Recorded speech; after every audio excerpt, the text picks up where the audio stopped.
Hey, what's going on, everybody? Welcome back.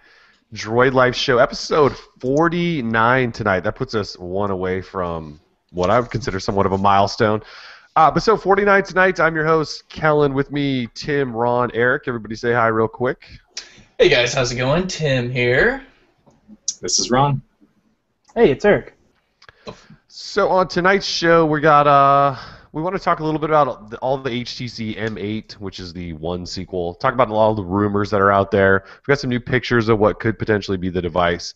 Then we'll jump into Galaxy S5 talk because there's a whole bunch of stuff out there. Hopefully we can try to clarify some of it, or maybe help weed through some of it. I don't know if we really need to talk about Flappy Bird, but I feel like we should talk about Flappy Bird. Oh, we need to. Everyone else is talking about it. Everyone else is writing an SEO post about it. Kids on the block. Verizon's got new plans that are launching tomorrow, which is sort of a interesting move from them. We've got some polls to talk about. Our boy Ron has a Moto X that he wants to share some thoughts on. What?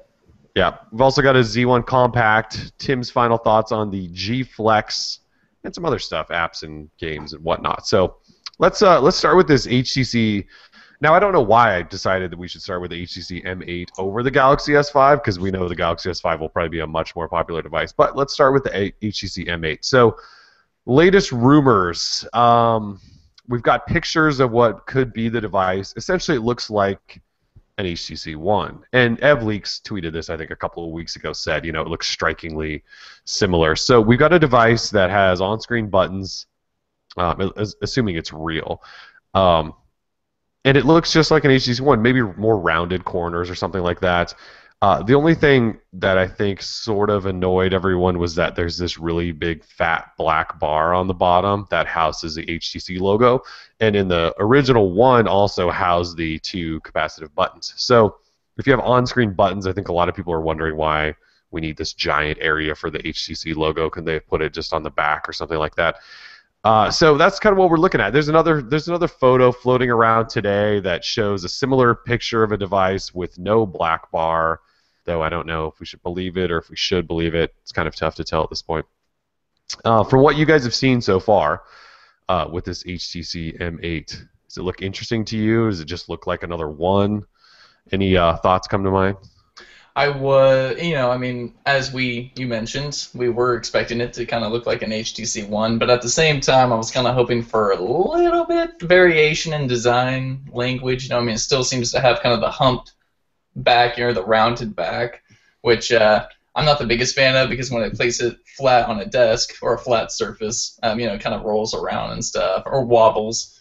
But I kind of like it. We've seen a few different pictures, one having no black bar with HTC logo, some without the black bar, and at this point, who knows what's actually going to come? But I'm really hoping that they do not have a massive black bar with an HTC logo running across. That's just ridiculous, because that's screen real estate that they're taking up, and that's a real bummer. So. Well, and that picture with the one from yesterday, that really clear shot, the phone just looks like it's about a foot long because of that extra bar in there. And if you look at the picture that was kind of floating around today that we didn't actually post, we sort of ignored, without it, it looks like a manageable device. With it, though, it just looks huge, because of those two boom sound speakers and all that. Yeah, I'm just not digging, and plus the speakers and how they aren't kind of aligned. Parallel to each other. One's kind of cut off at the top with some type of sensor or something. I'm just not digging that. So I think HTC had a perfectly uniformed look with the One, and if they mess with that kind of uniform design on the M8, then I'm going to be a little disappointed. So yeah. Do we have an updated spec list or anything? The only updated spec list that I know of is 5-inch, 1080p, 2 gigs of RAM, Snapdragon 800. Not even like futuristic specs or anything. Just right. Top tier 2013 stuff. Yeah, but it's got two cameras though. Got two cameras, that's right. Yeah, it's got two cameras, so that's a saving grace right there. Does anyone have any guess as to what HTC is going to do with two cameras? One ultra pixel wasn't good enough, so the obvious answer is to just put another one in there. And it'll be twice as good, right? Right, yeah. I seriously have no idea. Yeah, the math works. I have no idea. I mean, what could they do that we haven't already seen, like 3D pictures and crap like that, like stupid stuff? Or not stupid, but gimmicky, essentially. So. Well, they could do something.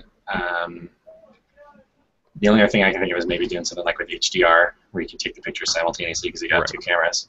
Right. That's what I said. That's the only thing I can think of.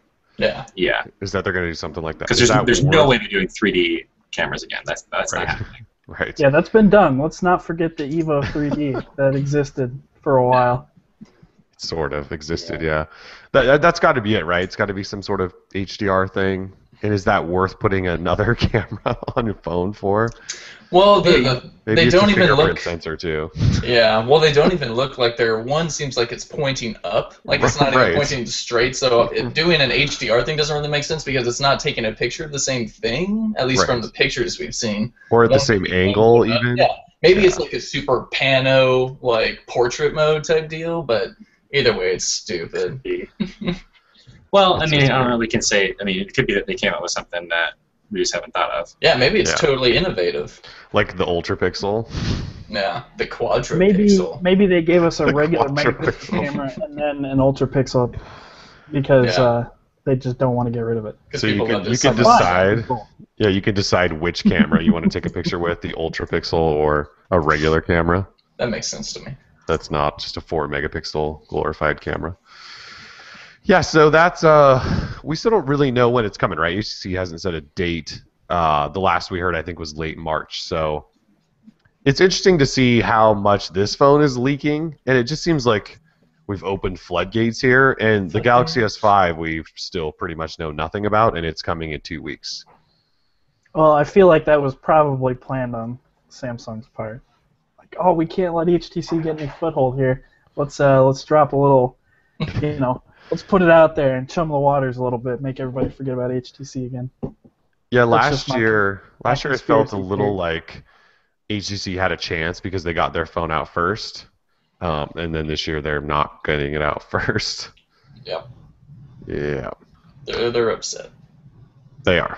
Well, and part of that could be that they have to try and turn everything around in a year and try and do something different. If they had planned on the one being especially popular, then maybe they would have planned on not changing as much, which I think is why we're not seeing a huge change in the chassis either. I think they thought the one was going to be a lot more successful than it was because it did get really great reviews, and it was a big, at least in terms of design, it was a big departure from the One X.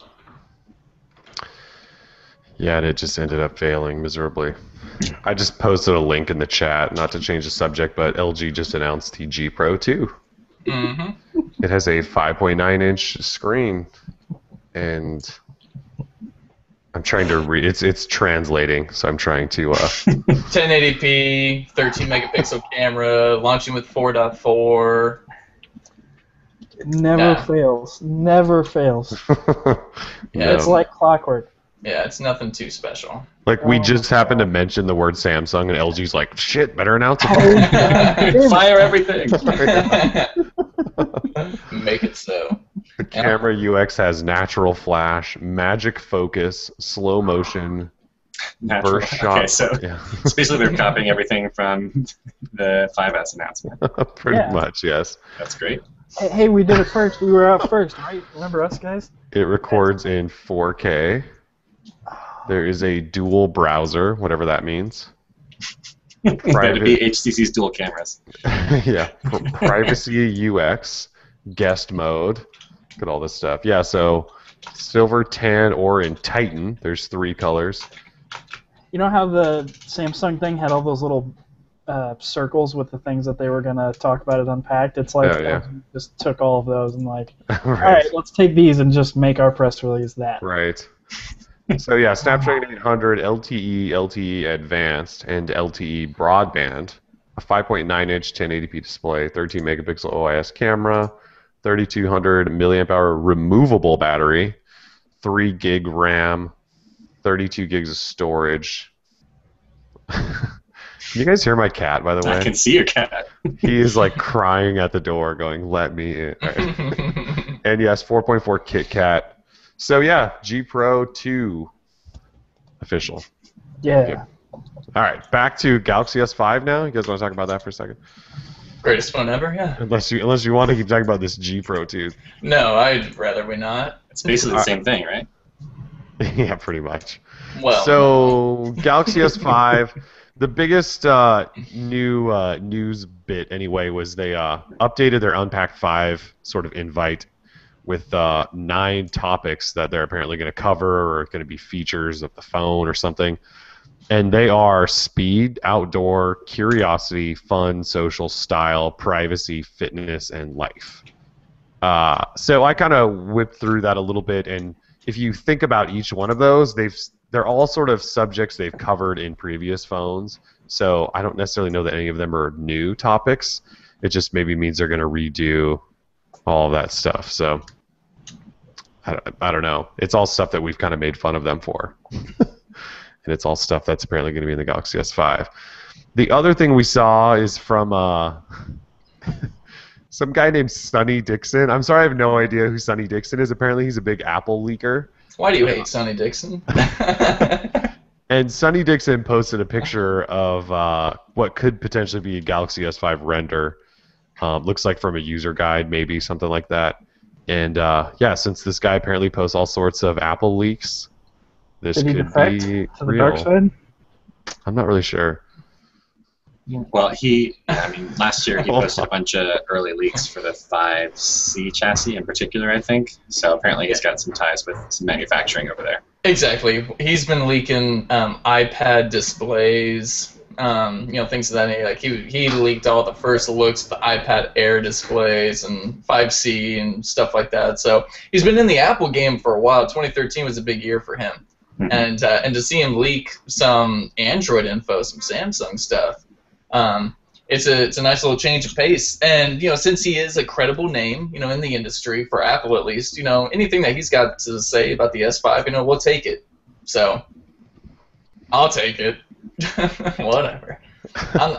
I got to keep the hype beast alive over here, it seems like, because I think Kellen's kind of burnt out on a lot of the hype beast and the rumor mills and all that stuff. And I completely agree. It gets sort of like crazy. We saw a supposed back end of a Galaxy S5 box, which confirmed specs and all this stuff. And fake. I wrote up the whole post. It took me like 30 minutes to write up this whole thing. And then after like 10 minutes of me and Kellen and I talking about it, he was like, "Yeah, let's just trash this." And I was like, "All right," because he like talked me out of it because it was like, "Yeah, I guess it's fake. Damn it." It was fake. Yeah. So it's just you get caught up in the hype and you just want to like talk about it, but then at the same time, it's like, what's the point? It's not confirmed. Might as well save all that energy and excitement for when it actually drops here in a couple of weeks. So. Yeah, I think we want to know and see everything about this phone because so far we know absolutely nothing except, some of the stuff from benchmarks or whatever, but otherwise we don't really know anything, so I think we want more. Samsung does a hell of a job of keeping this stuff secret, so. They do. Until they don't want it to be a secret anymore. Then they can just boop, and everybody freaks out. Of course. Yeah, that's they do an impressive job at keeping stuff secret. So we asked yesterday poll to see at this point, knowing what we know, which device are you more excited about, HTC M8 or Galaxy S5, or neither. And 37% said neither. 35% said the Galaxy S5, and the poor HTC M8 was about 28%. So not a lot of excitement around either. Sort of what that looks like for me. I think a lot of people, though, probably just bought either a Nexus 5 or a Moto X or something like that. They're maybe not ready for a new phone. And a lot of people are on contracts and stuff anyway. So, yeah. Do you guys want to talk about Flappy Bird for a minute? Yeah, let's do it. Flappy or Birdie Dong. Yeah, totally. Birdie Dog. Yeah. So have we talked about Flappy Bird at all on the show? I can't even remember. Did we touch on it last week? Yeah, we talked about it last week because we were wondering maybe it was somebody's app last week. Maybe it was. But I remember I had to look up to see when it came up. Well, because we were trying to figure out if it came out on the Play Store or the App Store first. Oh, that's right. We looked at it that it came out in May or something, and did. Oh yeah, App Store. And then Android made it big. Yeah. Yeah. So, all right. You're So welcome. the story of Flappy Bird, it came out in May on the App Store, and no one cared. And then within the last month or so, it blew up and became huge. And the developer was apparently making 50 grand a month or a day from it. And then he decided it was too much, and he thought it was too addictive for everyone. He was caring about all of us. Oh, So he yeah. said it was too addictive, so he pulled it, killed it. Obviously, it's still alive on anyone's phone who had it installed. He's still probably making plenty of money from all those installs. But you can't just go to the Play Store or App Store and download it now. So Flappy Bird, gone. R.I.P. Gone forever. Yeah. And that's kind of it, right? That guy's gone silent ever since he pulled it. Like, no one's heard from him other than... he did the exclusive interview saying that it was too addictive. Too addictive, that's right. Yeah, and then what? Now he just released Flappy Dong or Birdie Dong. Okay, so yeah, do we need to find out what is the story with Birdie Dong? I don't know. I haven't Ron and done- Eric, do you guys know what we're talking about? I have no clue.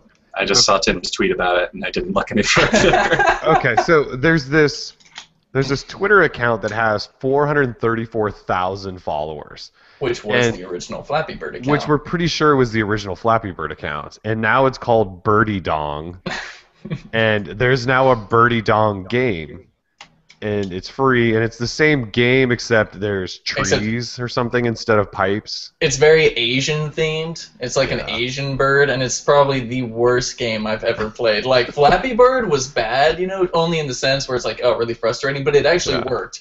This game is crap. Like this game is very unresponsive, and it's just like I feel like it's some practical joke. But Yeah, so we're not sure. Now we've gotten to a clone of a clone at this point. Yeah, so the guy pulled it, and the guy's name is Dong, right? And so Birdie Dong, I guess, kind of makes sense. oh, kitty! So this is the cat show, apparently. Oh, that's Yeah, not fair. I need to get my puppy in here. Yeah, you do. So anyways, we don't know if Birdie Dong is the real deal or what's going on with Birdie Dong, but it's now on the Flappy Bird account, which has now been renamed to Birdie Dong, and it's available, and you can play it. And there's, I think, like a Facebook version of the game, and all sorts. I don't know, weirdest thing ever. We thought it's Animal Hour. I'm sorry, I had to. Puppy, puppy, puppy. Birdie Dong. Yeah, we're talking about an animal-themed game. I mean, Ron's trying to get his dog over there. you can't prove that that's what's happening over here. Eric has no pets. This is my personal, yeah. Such as living in a college town as a college student, you can't have pets in your apartments. Be But, thankful for okay. that, dude. This is riveting, by the way. Yes. This is awesome. Get the cat. For the listeners, look at how adorable this puppy is. That is an All adorable these puppy. animals. This is Barnaby. Aw, Barnaby Jones. You know? Hi, Barnaby. All right, get out of here, Thor. All right. So Sorry about that. So yeah, go ahead, I Eric. just-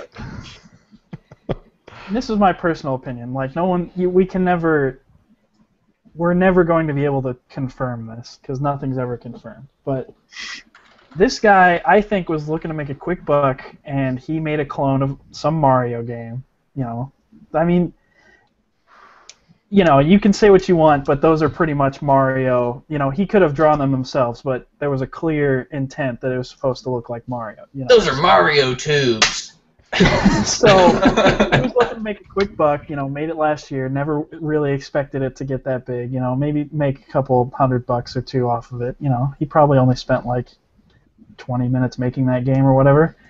And then it started getting big, and that's when you started seeing him tweeting like, "Oh, this is addicting. Maybe you shouldn't be getting mad at my game." You never saw that before it started getting, like, I'm sure he was getting angry tweets before. He was like crazy.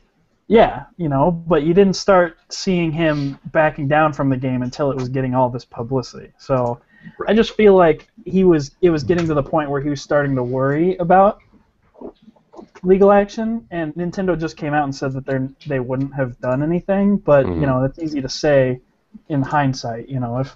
If it had gotten so big to where they could see their sales dropping, you can guarantee that Nintendo would have been all over that. So Whose I don't sales are know. going to be dropping because of Flappy Wings? Hey man, I don't know what you're Flappy talking Bird about. took over the world. Well, and he's got 2 other apps in the App Store, which are both still live. I don't know if they're in the Play Store or not. I haven't looked, but they're very, very similar. So I'm just saying, like, I respect the guy for making some money, but the whole situation is a little sketchy to me. It doesn't sound like you respect him at all. You just said said that it probably took him 20 minutes to make the game. I'm sure it took him quite a bit more time. Let's be honest here. It's not that difficult of a game. Okay. Let's give you 20 minutes, Eric. Start right now. Hey, I'm just busting his chops. Yeah, make a game twice as successful as Flappy Bird's, and I will come over there and I'll give you a back rub. How about that? Yeah. A back rub. That's it. That's all you guys. That's it. You haven't had one of Tim's back rubs. Exactly. Woo. Anyway, wow. So, yeah. All right. I mean, so Flappy it's just Bird. Yeah. And then, like the whole altruistic, like, oh, I'm saving society from itself, because it's so addicting. I mean, come on, man. You can come up with something better than that. Well, I think that was just, I think that was just his way to avoid saying, hey, I'm, getting like death threats and I'm tired of hearing about it. Yeah, that's true. I still don't get, why was he getting death threats? Just because people were so mad about the game? Yeah, because the internet is horrible. It's just so amazing. It's so because people were playing a game and they were sucked at it, they were threatening the developer. Yes, which is bonkers. And I don't get a lot of death threats. I've definitely had violence threatened against me because I use an iPhone. It's true, you have. So, which definitely made me feel super paranoid because I'm like, I don't want somebody to get that angry because we see people get angry about stuff that doesn't matter all the time. Oh yeah, we could find you if we wanted to. Yeah, exactly. That's the there's some I understand I don't think he should have gone so far as to say Eric, like you're saying, I'm saving humanity from itself or whatever. But I mean, if I was getting death threat tweets constantly, I would not, I wouldn't feel super comfortable or safe or want to really interact with the community. So that's true. Point. Well, it's gone. I mean, $50,000 a day makes that a little bit easier. I would just buy my security. Yeah, 50,000 a day would make it okay for everybody to hate you. That's all it costs. I mean, I've been on the internet for a long time now, so that's me personally. I've been on the internet for a long time now.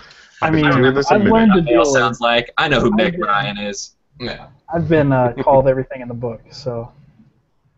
Do you know who Meg Ryan is, Eric? I do know who Meg Ryan is. Whatever happened to Meg Ryan? No, we don't need to talk about Meg Ryan. No. We're barely getting out of animal jail. Let's not go down that road. All right, let's talk quickly about Verizon's new plans, which are coming tomorrow. So we received, basic information about what's happening tomorrow. They're going to be called More Everything plans, and I would, argue that they're Verizon's response to what T-Mobile and AT&T have been doing. So they are, first of all, they're adjusting 3 of their data plans. They're doubling the data, but not changing the price. So the 500 megabit plan, which was $40, is now 1 gig of data for $40. And the 1 gig data plan for $50 is now 2 gig, and the 2 gig is now 3 gig for $60. So not great pricing, but not terrible. So for $60, you can get 3 gig of data per month. And then what they're also doing is, if you sign up for their Edge thing and buy a phone on month to month or whatever, they will start discounting your smartphone line access cost, if that makes any sense. So Verizon charges you for a data package and then a smartphone line, and I think their normal prices are $40. I think it's $40 per smartphone. So if you had the 3 gig plan, that'd be $60 plus the $40 for the line, so you're looking at $100. But if you sign up for Edge and you buy a phone, they will discount $10 off your line. If you have a 10 gigabyte plan or higher, they will start taking $20 off per line. So slight discounts, nothing major, but at least a change. So they're giving you more data for the same price now, well, starting tomorrow. And then if you sign up for Edge and buy a phone and pay the monthly phone payment, they will start hacking off either $10 or $20 per line. So, they also said that they've doubled bandwidth in cities from coast to coast, and they are giving everyone 25 gigabytes of Verizon Cloud storage. So we will never. Right, that none of us will probably ever The use. whole cloud storage craze was definitely last year, and Verizon missed that boat. Yeah, they sort of missed out on that one. Actually, I just got a reminder the other day from Dropbox. I must have gotten some free storage from an HTC phone, and my promo ran its course. So they basically said, if you were using enough storage to cover this, you no longer have access to it, or something like that. Thought that was kind of crappy. So yeah, Verizon doing making changes finally. I don't know that we're fully seeing them pull these subsidy costs out of their plans, but they are a little bit, $10 or $20. They're trying. Yeah, they're trying. And $60 for 3 gig of data, that's not bad. Just when you factor in that you have to pay $40 for your smartphone, so $100 for 3 gig of data basically is what you're paying. That's not a great deal, right? What are I'm trying to think of what like $100 AT&T's for 3 plans gigs? are. Yeah, it's I think basically that's what like you're right in line with what it normally is. I think you might be trying to saving look a at- little bit. So I feel like it's like So, 90 well, gigs. it's probably not fair to compare T-Mobile, but T-Mobile you get unlimited data, talk and text for $70 per month. Now I know the network's a big deal there, but that's quite the difference. What is? I should just know all these offhand. I know. Looking at AT&T real quick. AT&T, of course, they make it all confusing. Naturally. Yeah, naturally. So AT&T they don't have a 3 gig plan. So a 4 gig plan is $70 plus 25. So you could get AT&T under $100, you'd have more data than you would on Verizon. So their pricing's still better than Verizon's. So Verizon made changes. I just don't know that they were the biggest discounts or anything that they're going to probably market it as. Oh. People are still signing up for them though. Yep. You gotta do what you gotta do. Yeah, you do. All right, cool. So Ron, the moment Yes. I think It's we've time. all been waiting for. It's Moto X time. So for those not familiar with the situation, Ron has had a Moto X for about a week now, a little over a week, something like that. Since he recommended everyone buy this phone long ago, he thought he should take some time to spend with it. Yeah, maybe you should just try one out, I don't know So if he's got one, and yeah, I just want you to just give us whatever you've got on the Moto X, your thoughts, all of that. Okay. Well, so I wrote down my thoughts. I've had lots of thoughts, and eventually I'll have like a full post. But Yeah, this could be the shortened version. Yeah, so initial responses, good things. It's really fast. The display is great, I think, even though it's not like crazy top of the line. I think it looks really, really nice. Has good. I think the colors look nice. Got good viewing angles. I like active display quite a bit. So it's especially just picking it up and like boom, there's the time and any notifications you have. Like doing little things like that is really nice. I like quick capture quite a bit, just being able to twist your phone and jump into pictures, which brings me into the bad. Oh my God, that camera is horrible. I posted 2 pictures on Twitter. So I had my iPhone 5C, Moto X, stacked them next to each other, exact same spot. Took a picture of this little chest and some K&R that we have, some furniture basically that I have in our apartment. Exact same spots, and I took a couple just so I could get like the best. I could choose the best from each phone or whatever. I had to take quite a few more on the Moto X than I did on the 5C, and it's kind of crazy how bad the camera is on this thing. And obviously I haven't used it with before the update, so I don't know how bad that was. But it seemed like we were talking about this a little bit before the show, but it seems to have some weird ISO issues where the ISO's shot too high because every picture is way too bright and is not representative of the actual situation. I think that might be them trying to overcompensate for low light. We've seen HTC try to do that with a lot of their cameras as well, where it just pulls in too much light, which is great for low light, but for regular shots, it kind of ruins them. Mm-hmm. It gets a lot of noise in the shot, I think, for the same reason. The sensor has some issues focusing. It's decent for macro shots, but yeah, it's really bad. And then front-facing, like, don't even bother using it. Every single time I try to use it, there are lines across the thing. Like, it's just like I don't know why they bothered putting that in because it's useless. So An additional something else that kind of annoys me with it, with active display, is that it repeats, like it keeps blinking. As you know, if you have a notification and you haven't looked at it, it'll continue to blink every, I don't know, like 10, 15 seconds, something like that.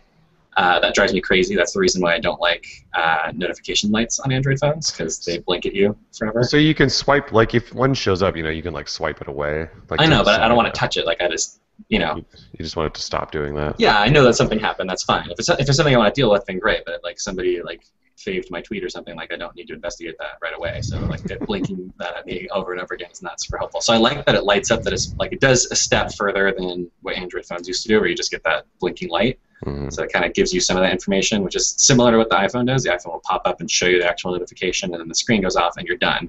Whereas this keeps repeating, and that drives me bonkers. So I wish there was a way to turn it off. So there's that. I think the feel of the Moto X is kind of bad. It's okay, but I think they could have done a little bit better job with the chassis of it. I found that I was always trying to place my finger where the Motorola logo is, and oftentimes I'll overextend and just wipe my finger across the camera, which, the good side of that is even if I rub my finger all over it, it's not going to improve or degrade the pictures I'm taking with it, but, I don't really want to be rubbing my finger on it. So I think they could have done a little bit better job with the chassis and just making it feel a little bit more comfortable in the hand. Other instant reaction as soon as I turned it on and it started restoring what apps Google thought I had last installed and always gets wrong, was the icons. The icons on stock Android are absolutely horrific. None of them match at all anywhere. They're all over the place. Design is all over the place. It's Tim's sighing, but it's terrible. It's absolutely horrific. Like if you wanted to have like a normal stock home screen, we had like a big home screen day where everybody's throwing up their home screens. And let me like if you're not using an icon pack, please do it. You're gonna feel better about yourself, your life. Like the stock icons look like ass. Like let's just be honest. They're bad. They look terrible. I would agree. They're bad. I would agree. There's just no uniformity. They look horrible. So anyway, those were like my immediate visceral bad reactions. And then things that are missing, there are still. I was listening to a podcast with Benedict Evans. He's been doing a lot of really, really great research looking into phone market share in particular, and how a lot of like the big Android numbers, a lot of that is coming from Android in China, and how that's not tied to Google and everything else like that. So he was talking about that, and in the midst of that conversation, they were talking about how they were talking about Windows Phone and how there's a lot of missing apps there, but there's a lot of basically if you want to find an app, 90% of the time you can find it on Android or iOS. That's true for a lot of big name apps, but there are still a lot of apps that are on iOS that aren't on Android that would be great.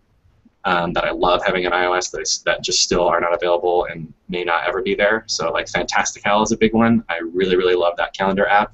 There's just a dearth of calendar apps. We talked about that when Cal was released on Android from the makers of AnyDo. But there's just really like the Google Calendar app is terrible. It looks like crap. Cal is it does. Yeah, Cal's an improvement, but it doesn't. You can't like keep it with month view. Yeah, I gave up on Cal. Yeah, I'm still using it because every time I look at Google Calendar, it reminds me of gingerbread. So that's missing. There's no Day One. If you like to journal, like there's not like a good journaling or writing app. Day One is this gorgeous, gorgeous journaling app. It's on iOS and macOS. It'll probably never come to Android, but I'd love to see something like that. And just some more writing apps in general. There's just not a lot of them. You got Evernote. And I think there's like SpringPad and things like that, but there's not a lot of like Dropbox clients. There's a ton of those on iOS. A lot of them are really, really well designed and work really well. I'd love to see more of that. So, like I said, there's a lot of parity. There's also like some apps that are super, super helpful that I use every single day they're on my main page on my iPhone, and they're just not available on Android. That's a bummer. And then the other thing that's missing that drives me crazy, that they added in iOS 7, but it's not in Android, is swiping back from the edge of the screen to go back a page.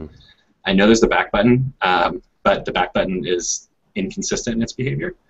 Yes, it is. So, yes, it is. Like having, and the other thing too is like when you're using a larger display, like UI in general on Android is a problem because you have like for example, let's say you go into the Play Store and you tap on an app and then you tap on like the developer or whatever to see what other apps they have. Like you could hit the back button, Or there's like a little back button top left-hand corner that goes back to apps, but that actually takes you like all the way back to the whole previous like section, like not immediately before, it takes you all the way back. So like that's like I don't know where I'm going when I'm pushing the back button or anything else like that. So that's like just in general, that's been documented and complained about plenty. But the other thing too is like when you have a big screen like that, you don't want to be reaching your thumb all over the display, and so just being able to swipe, that's super useful. I use that all the time on my iPhone, and so I found myself missing that a lot, especially on a larger display where gestures are super, super helpful instead of trying to reach all over a display to do stuff like that. So those are all the big things. So would you still recommend the Moto X for Android? Well, hold on. About half of those were not Moto X specific problems. Some of them aren't. Yeah. Which I just wanted to draw that line. Yeah, that's absolutely true. Some of them are just Android in general complaints. So. Yeah. So with the Moto X itself, the camera sucks. The rest of it, though, you sound like you're mostly fine with. Except you would maybe hope that Dimple would be in a different spot or something. Yeah, there's a couple like little minor nuanced things that would change, but yeah, the big issues are with Android itself, I think. So, and getting a good camera, like that's like they should not have shipped it. Like it's the worst. You can't take good pictures with it. It's bad. I mean, I've used it, right? It's my daily phone, and I take pictures with it, and they're obviously not. It's one of those things I had to accept, which sucks. I'd accept that I like the rest of the package so much that I'm just going to accept a pretty terrible camera in comparison to other cameras. Yeah, they need to. It's like I said when I had that interview with Motorola at CES, I told them, like, people want good cameras. And they were kind of, like, I don't want to say they were shocked to hear me say that, but they didn't really seem like they cared. And yeah, which is, like, insane. Like, especially when you look at the, like, massive success of apps like Instagram, and now the ScoCam, and you know, any kind of photo, like you can kind of adjust it if you're using an app like Snapseed, so you can, you know, edit some of the stuff, or if you're throwing a filter on top of an image, like you can do things like that to augment the image. But just being able to take like a good image the first try, like we should have that down by now. Motorola should have that down by now. If they don't, like, contract Sony to build your sensor. Like there's definitely software issues with the X, with the camera app, but I mean, the sensor is for sure problematic. They need to get a better sensor. They've always had camera sensor issues. They need to get somebody else to do their sensors. Like, it's not that hard. Like, get somebody else to do it, and then work on the software. Yeah, I mean, at this point, for me with the Moto X, it's like the problem that I have is the camera. Yeah, and it sucks because it's like I wanna recommend it to people, but if they do really like if they want to have a good camera, like, you can't. Like, you just can't recommend a Moto X. Like, right. I still find myself telling people to get the Galaxy S4 because it has the best camera. Like if you want to take, or if you can get the Z1S on T-Mobile. Yeah. All right. So you're probably gonna have some sort of write-up at some point on all that. Yeah, at some point I'll have to get something out. So yeah, you can expect that in probably another week or two. I'll have after I spend some more time with it. Sweet. Moto X. All right, so I've spent the last week or so with this little guy, the Z1 Compact, which is Sony's small phone. They won't call it a mini. Tim and I obviously spent some initial time with it at CES because that's when it was announced. And it's basically Sony making a smaller phone with high-end specs. So it's got a Snapdragon 800, 20-megapixel camera, 2 gig of RAM, all the stuff you would want in a flagship, other than the display. It's 720p, and it's only 4.3 inches, so it's pretty small. I'm not gonna lie, I've had some struggles getting used to it. But overall, this idea right here, and it's probably partly because I love the Moto X so much, but the whole idea of putting good stuff in a smaller phone, I really am a fan of. So I've been enjoying this phone for the most part. It's got some weird software bugs here and there.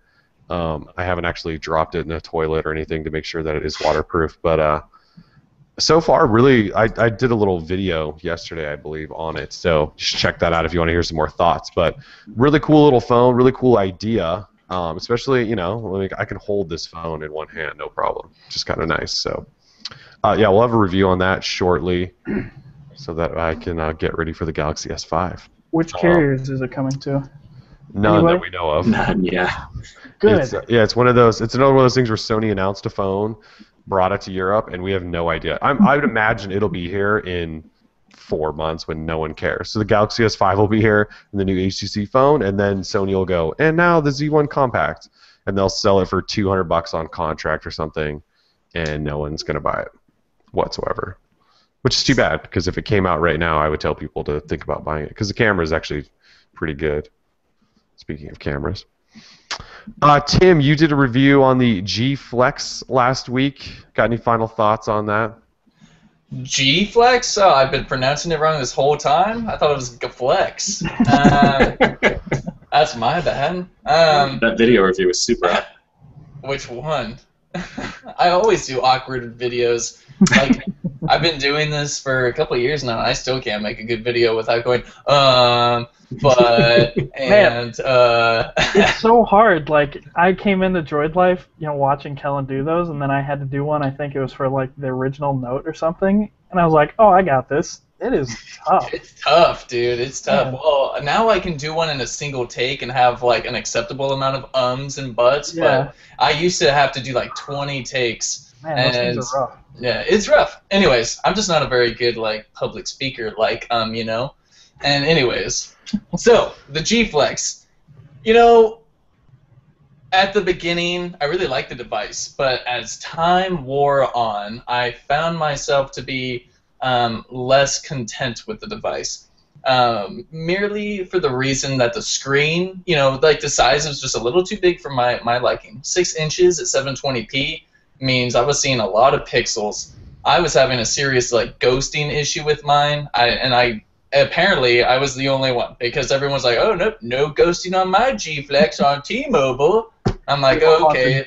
Yeah, That's such BS. Everyone has to have that problem. Yeah, I was like, so no. obvious on yours. Yeah, I figured it couldn't just be my issue, but then someone else was like, yeah, I mean, I have a ghosting issue even when I had the brightness all the way jacked up, and I was like, okay, good, so it's not just me. But there were a few people saying that they don't have a problem, which is good. But either way, LG has not reached out to me saying, oh, you just have a faulty unit, you need to, like, send it back so we can send you a new one. No, I'm guessing it is, like, kind of an issue. Either way, because, they read all those reviews. So... Nevertheless, oh my God, the camera sucks. You guys are talking about the Moto. You guys are talking about the Moto X being crap. At least you expect it to be crap, given that it only has 8 megapixels. No, 10. Okay, maybe you don't expect it to be crap, but like, when you read reviews, people are saying, yeah, it's not the best, so you're kind of like, okay, it's not the best. The LG G Flex coming after the G2, which has one of the better Android cameras in my opinion, 13 megapixel OIS. This does not have OIS, but it takes some of the most lifeless pictures and mudded pictures, and just they're bad pictures. And they're bad. God, they're bad.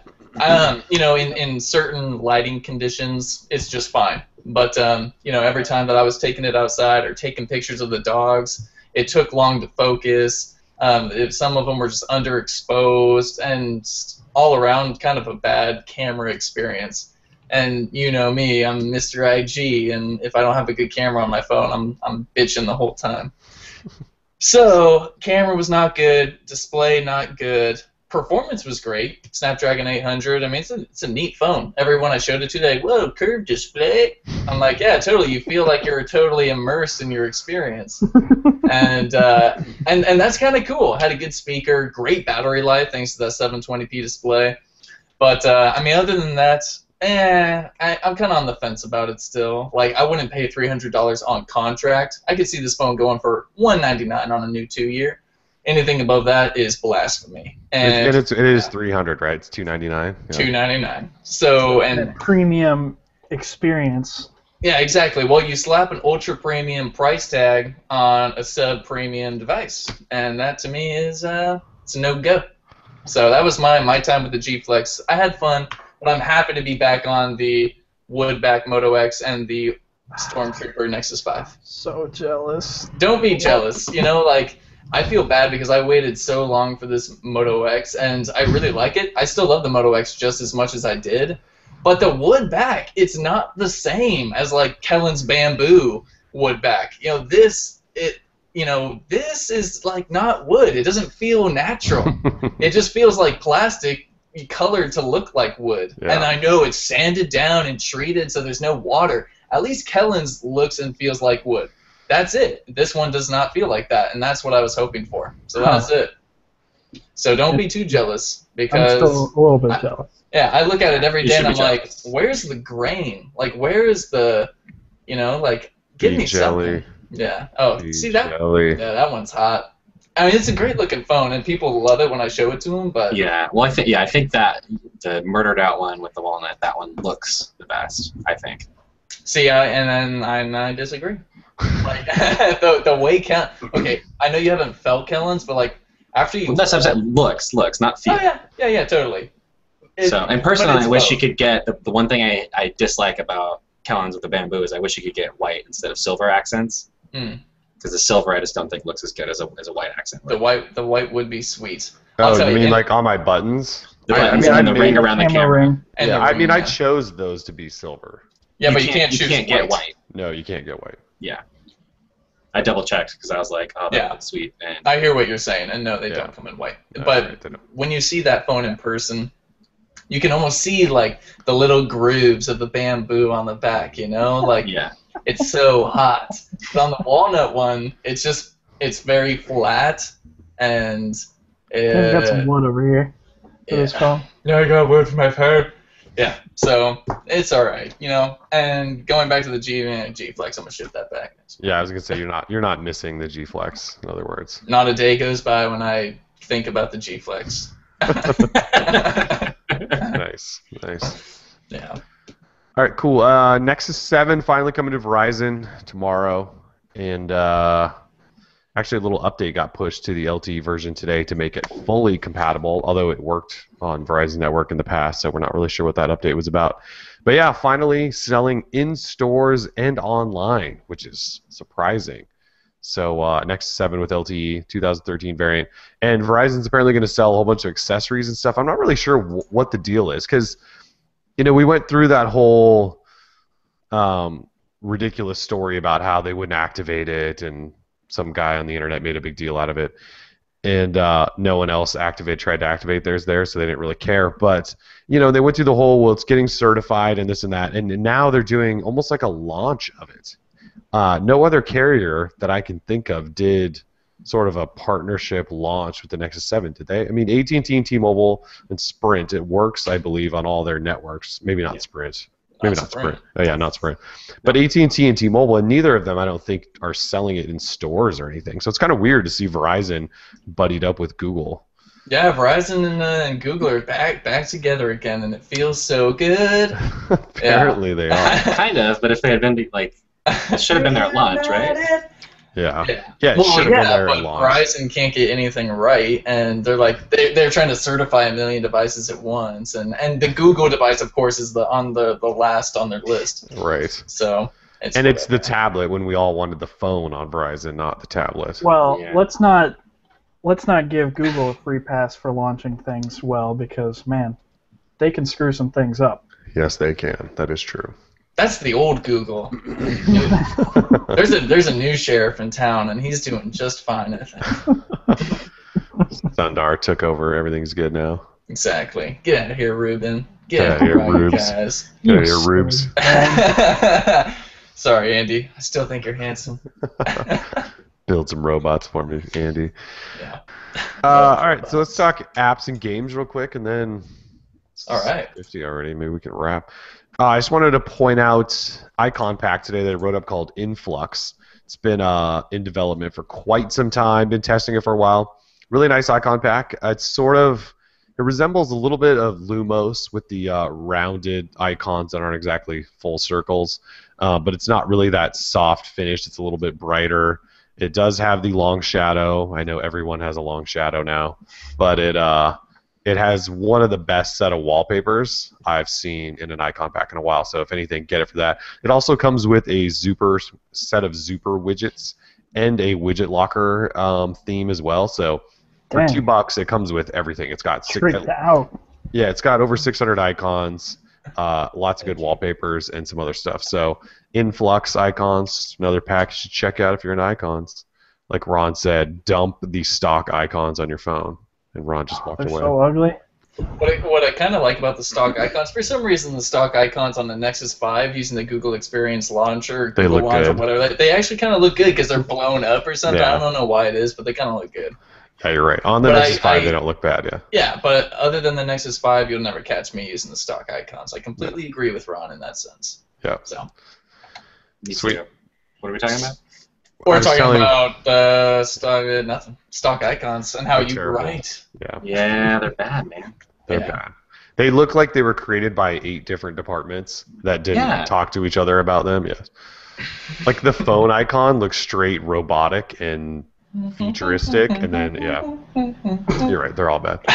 Tim's robot dance. Yeah. I keep myself entertained over here.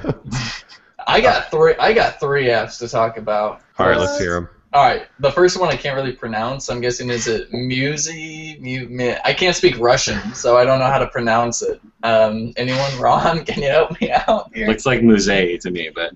Musée. Yeah, that works. Musée. Live wallpaper. Boy, it was released by Roman Nurek, and he is the developer of the Dash Clock widget, which released a year ago last night.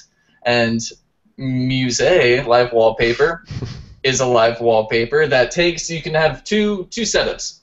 You can have one which shows famous works of art like Mona Lisa and Starry Night, which is personally curated by Roman and his girlfriend, I believe, who's like an art teacher.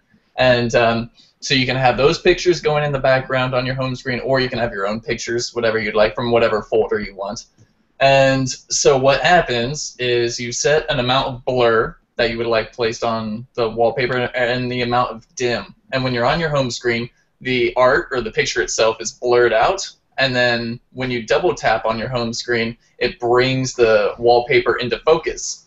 And so the point is, when it's blurred out, the spotlight is on your widgets and your icons. And actually, it's on a KitKat device. It's one of the more sexy things I've seen. And, that's awesome. Yeah, and it looks fantastic. And yeah, I've been loving it. And it's free, and it's open source. So developers can totally get it, and nice inflection. Yeah, thank you. Open source. Yeah. I was hoping someone would catch that. So yeah, it's open source, so developers can. Developers. Developers. I know, I'm sweating already over here, like Balmer, man. And yeah, R.I.P. So he's not dead. So yeah. So check it out. It's free. Check it out. It's free, and it's great. It's so awesome. Look at this. Amazing. Yeah, that's. You just like double tap and then it goes.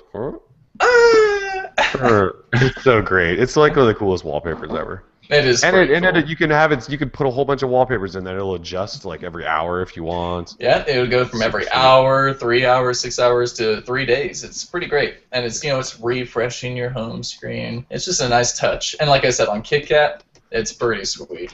It is sweet. So next app I want to talk about. I want to talk about Depop first. Depop, if you know of Etsy and online marketplaces where people can go sell their cool and nifty boutique clothing and shoes and handbags and accessories and all that. Depop is a new one that launched on Google Play and iOS, and it's mainly been in England, UK, and now it's here in America, and people are selling all their sweet boutique clothing and accessories. And if you're like me, who enjoys shopping for retro shoes, not used, just retro, and kind of boutique shoes and stuff, then you can find them on there, and the prices are actually pretty reasonable. I don't know if any of you guys are into sneakers, Kellen, I know you are, but there's like the reseller thing, like when you go to buy shoes, people jack up the prices like crazy, and on Depop, it doesn't seem like the prices are too inflated yet, so that's good. So Depop, it's on Google Play, one word, D-E-P-O-P. Depop, and it's nice. It's a nice little community for youngins, and that's what I am. I am a youngin.